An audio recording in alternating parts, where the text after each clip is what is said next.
Hoje, o Mídia News recebe o promotor de justiça Luiz Fernando Rossi Pepino, responsável pela acusação no julgamento por júri popular do pedreiro Gilberto Rodrigues dos Anjos, que ocorreu no último dia 7, no Fórum de Sorriso.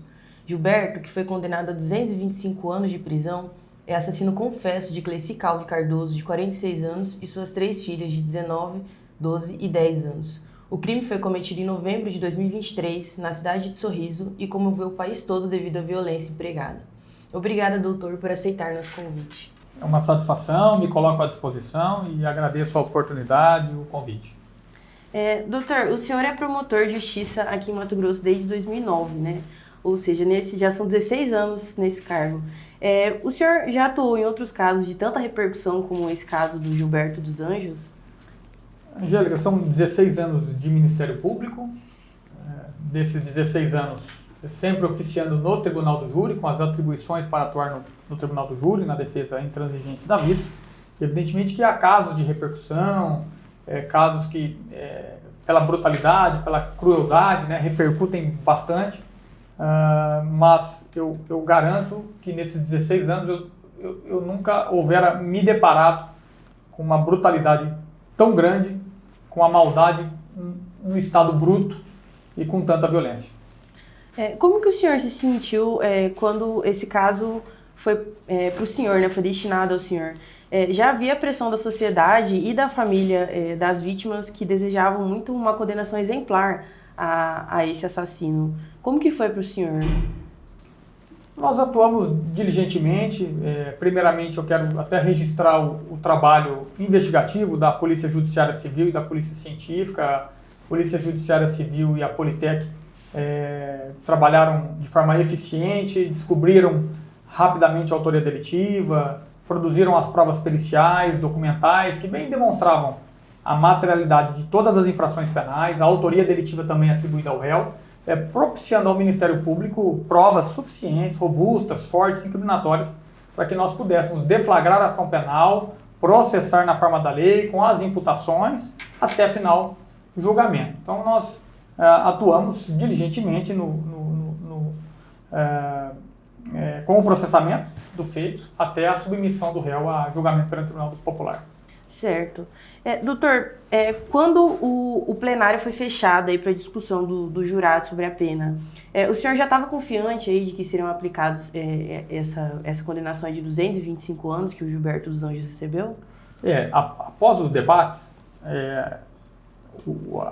os jurados eles passam a compor uma sala secreta, onde o juiz vai submeter os quesitos, as perguntas que serão votadas, né, pelos jurados, para que os jurados decidam se condenam, se absolvem, se reconhecem circunstâncias qualificadoras, causas de aumento de pena, enfim, para que eles se manifestem sobre todas as imputações deduzidas, né, pelo Ministério Público. Então, na sala secreta, os jurados, através de um voto monossilábico, sim ou não, um voto silencioso, através da íntima convicção, decidiram, né, o caso, acompanharam a tese do Ministério Público, reconheceram a prática dos 4 feminicídios, com todas as circunstâncias qualificadoras, inclusive com causa de aumento de pena, reconheceram também a prática de 3 crimes contra a dignidade sexual e a partir daí, uma vez condenado o réu na forma como pretendia o Ministério Público e reconhecido pelo Conselho de Sentença, o juiz passou à dosimetria da pena. A dosimetria da pena é a atividade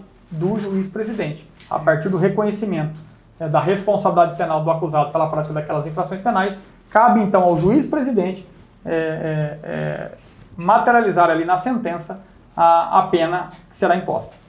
A dosimetria da pena é a atividade do juiz-presidente. E o senhor achou que foi satisfatório a dosimetria que o juiz... Sim, nós esperávamos, e não poderia ser diferente, a nossa expectativa desde o início era que a pena superasse aí, em muito 100 anos de reclusão, eu já havia dito isso em outras oportunidades, que se aproximasse inclusive dos 200 anos, né, de reclusão, a partir de todas as circunstâncias qualificadoras reconhecidas, causas de aumento e tantas outras circunstâncias que durante os debates nós pudemos deixar também consignado em ata, exemplo da premeditação, cuja circunstância pode contribuir aí na elevação da pena na forma do artigo 59 do Código Penal. Então, à luz de todas as circunstâncias, as imputações, nós esperávamos de fato uma pena bem significativa.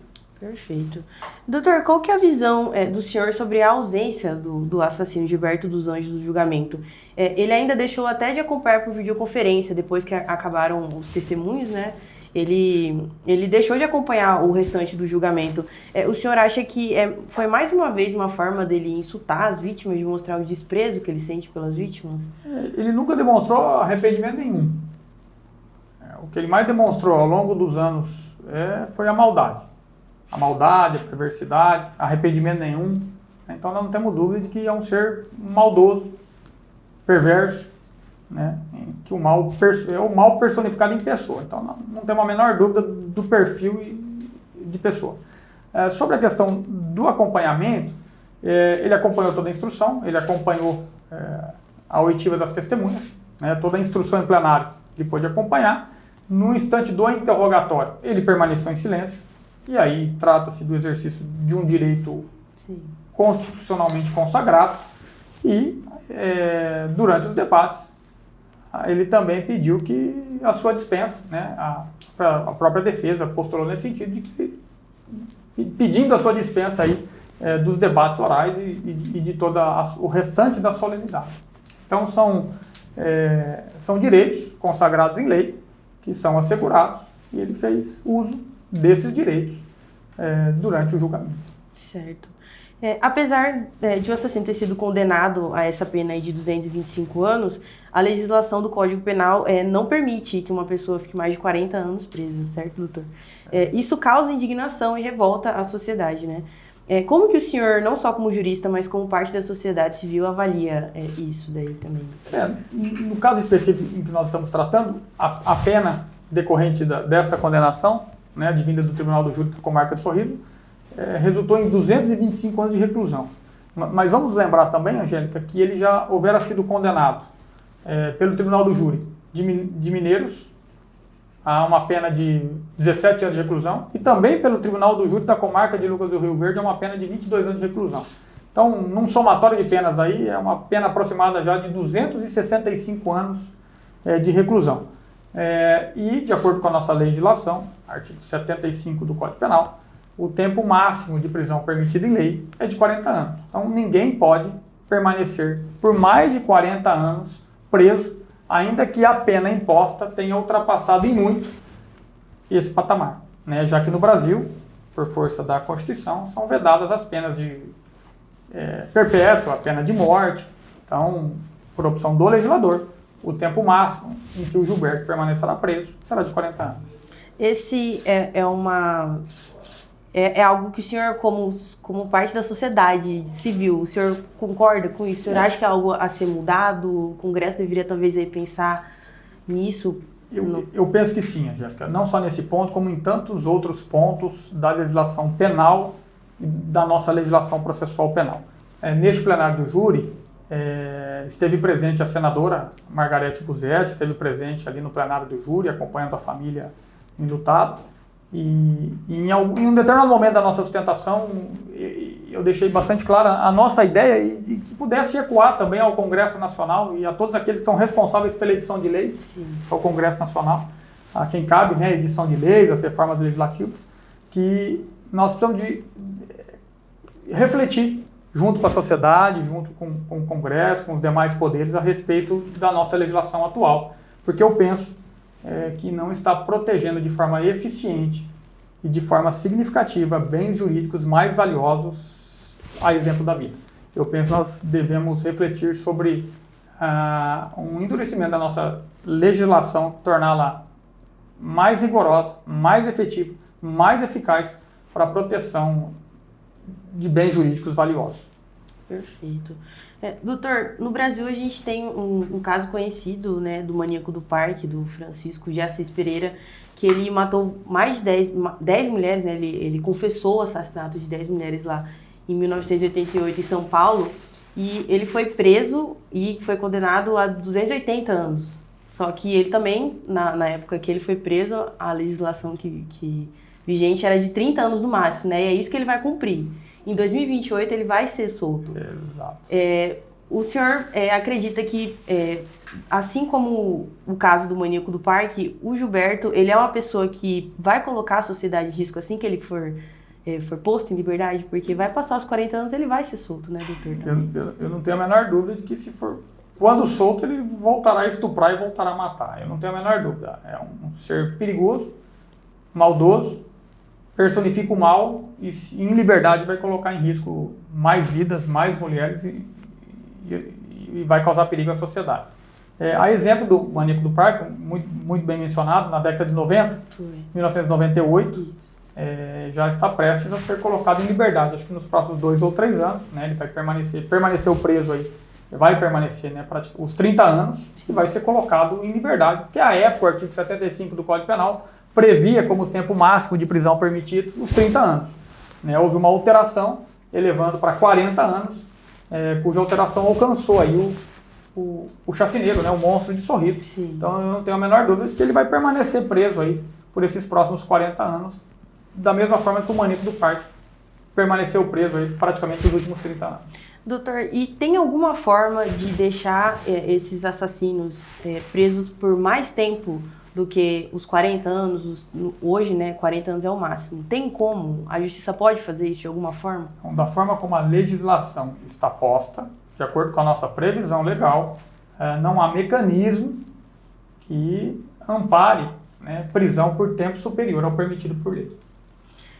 A partir de quanto tempo de pena cumprida em regime fechado, nesse caso aí do Gilberto especificamente, ele vai poder ter a progressão de pena para o regime semiaberto? É uma possibilidade ele ter essa progressão? Não há a menor possibilidade. Deixa eu deixar claro essa ideia, porque muitos já me perguntaram sobre isso.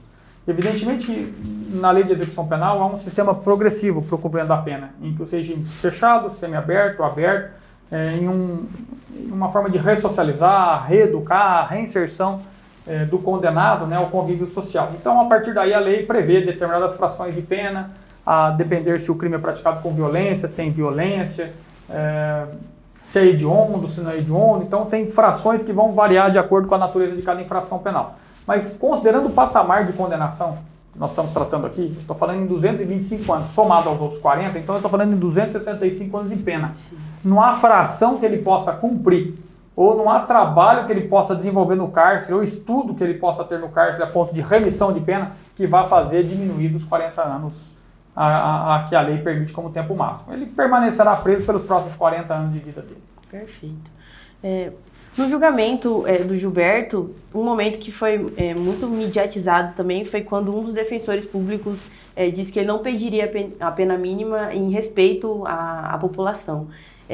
O senhor acredita aí que é um comportamento incomum dos defensores, que representa, né, que demonstra que ele tem conhecimento do absurdo que foi esse crime que o Gilberto dos Anjos cometeu contra a Cleci e as filhas dela?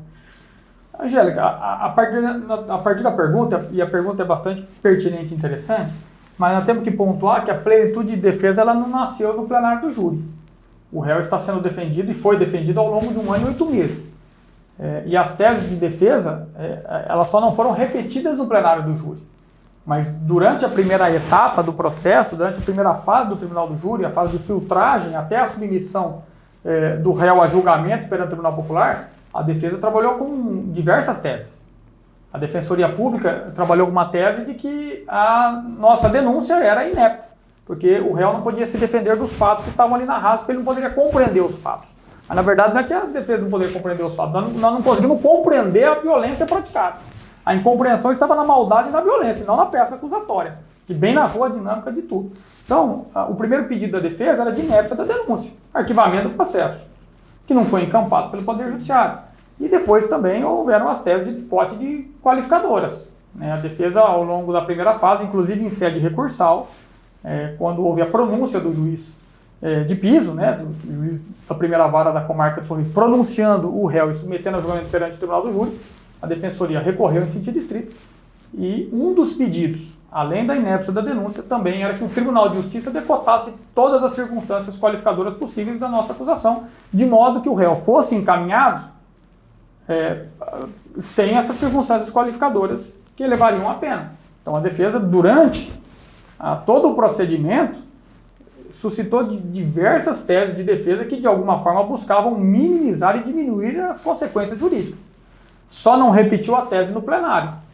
As teses do plenário da defesa foram, de fato, a desclassificação de 2 crimes contra a dignidade sexual para 2 crimes de vilipêndio de cadáver, o que era absolutamente improcedente, já que o réu praticou todos os crimes contra a dignidade sexual enquanto as vítimas ainda estavam vivas.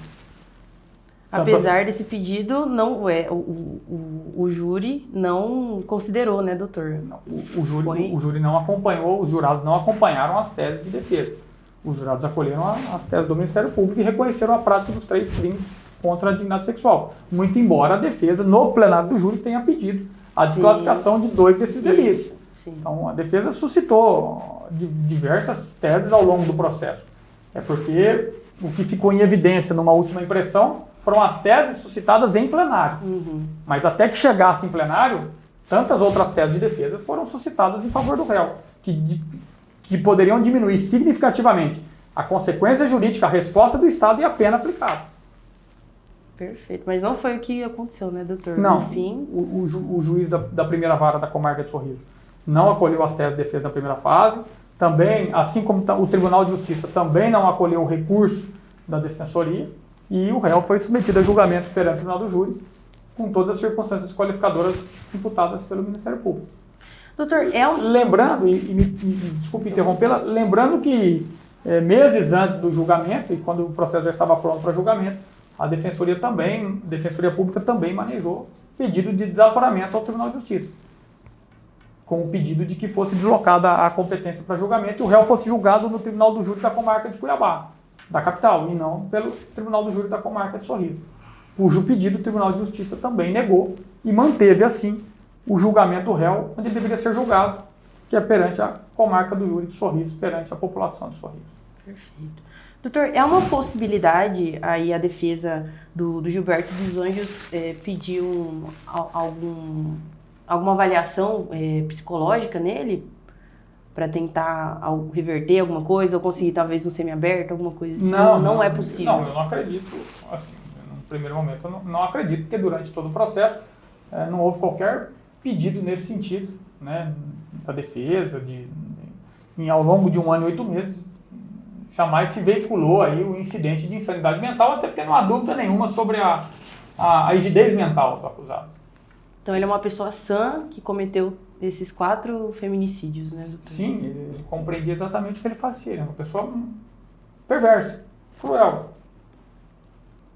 Perfeito. Não há qualquer problema que possa aí colocar em xeque a sua rigidez mental. Não há nenhum problema nesse sentido. Tanto não há que a defesa nunca fez pedido nesse sentido. Porque não há qualquer indício que ele tenha qualquer tipo de problema dessa natureza.